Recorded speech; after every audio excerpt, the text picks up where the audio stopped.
Txindokiko gailur zorrotzaren zaintzapean, Ibiurko urtegi eraiki berria poliki-poliki urez betetzen ari da. Urtegia bete ahala, Orengaingo eta Baliarraingo lurrak estaliko ditu Ibiur errekastoaren urak, eta noizbait betetzen bada, bere barnean ia 8 hektometro kubiko ur gorde ahal izango ditu. Hormigoizko hormak 63 metroko altuera du, 9 metroko zabalera eta 230 metroko luzeera.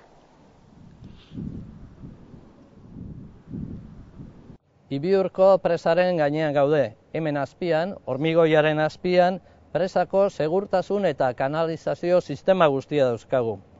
Gu ona barrura sartu eta ara beraino jaitsiko gara. Horretarako Felipe Romanen laguntza edukiko dugu.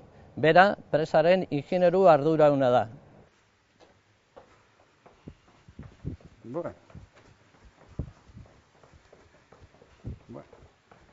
Hemendik sartzen da Ibiurko presara. Presaren bihotzeraino eramango gaituen bisita hasi dugu, hormigoiz inguratuta.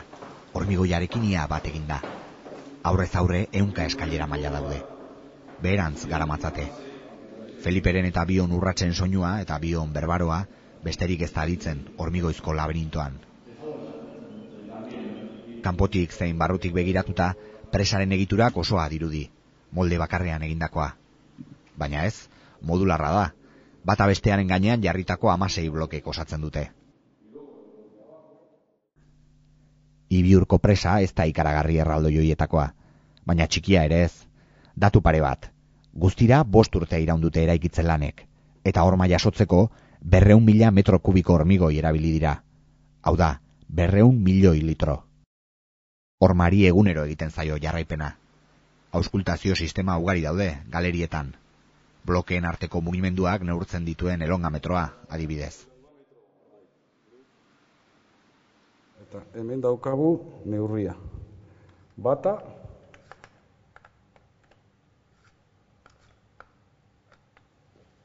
bestea,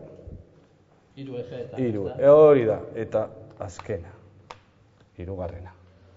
2 bloketan tinkaturik dauden 3 punturen arteko distantzia neurtzen du, milimetrotan.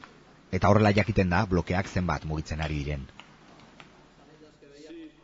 Aurrera goaz, kanpora, hormaren kanpoaldera. Sentsazio erabat desberdinak dira. Hormaren erdian gaude. Ez zintzilik, baina ez da hormarekin bat eginik ere. Eta toki honetatik ikuspegia bera zeharo aldatzen da.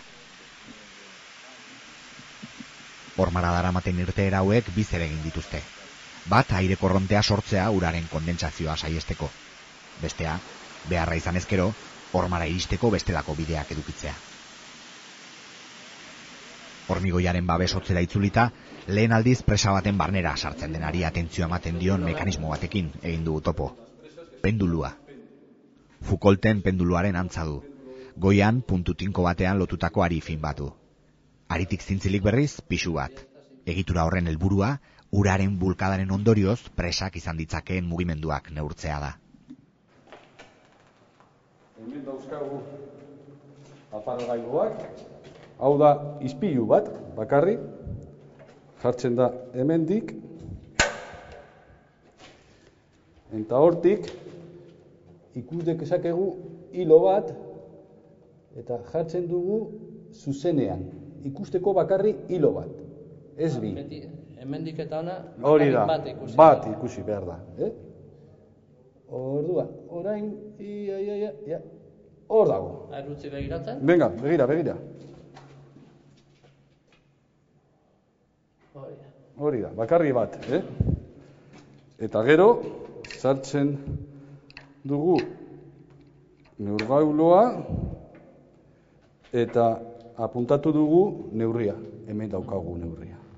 Eta horia egin behar duguna. Baina, horrela. Horrelako beste hainbat pendulu daude sakabanatuta urtegiko galerietan, baina neurketak modu automatikoan egiten dituztenak ere badira. Horregatik, gailu elektronikoz betetako armairuak ere non nahi aurkitzen dira. Bizitarekin jarretuko Bai. Bidean aurrera, auskultazio eta segurtasun sistema gehiago agertzen dira. Plantxa itxura duen hau klinometroa da. Bloke bakoitzaren makurdura neurtzen du.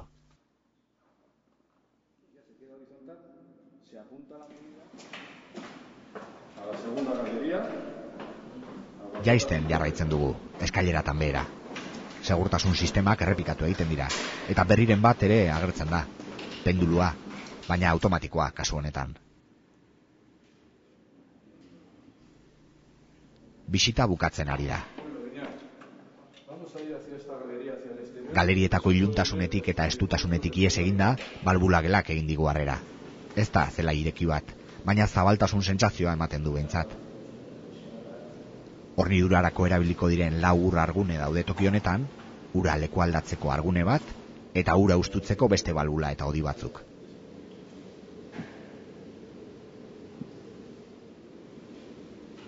Segurtasun kontuak direla eta berago beste gela bat dago, guztietan azkena kanpora irten aurretik. Bueno, eta hau azken zala. Azken zala da. Aguas abajo deitutakoa.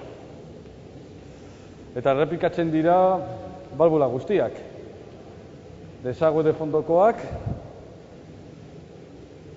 trasbasekoa, eta kasu honetan 2 hornidurakoak. Urtegiko horma eraiki zenetik, Ibiur errekastoak ur gutxiago eroaten du Oria ibaira. Urtegian geratzen da gehiena, baina Ibiurrek jarraitzen du Oria elikatzen. Emari ekologikoa deitzen zaio horri. Konbenentziaren arabera gehitu edo gutxitu egin daitekeen emaria.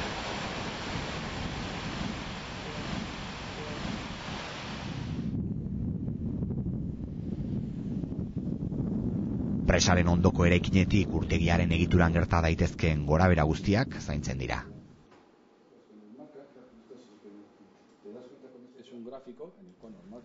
Eraiketa batzuk hemendik egitea ere badago. Sentsore eta sistema gehienen datuak jaso, begiratu eta aztertu egin daitezke.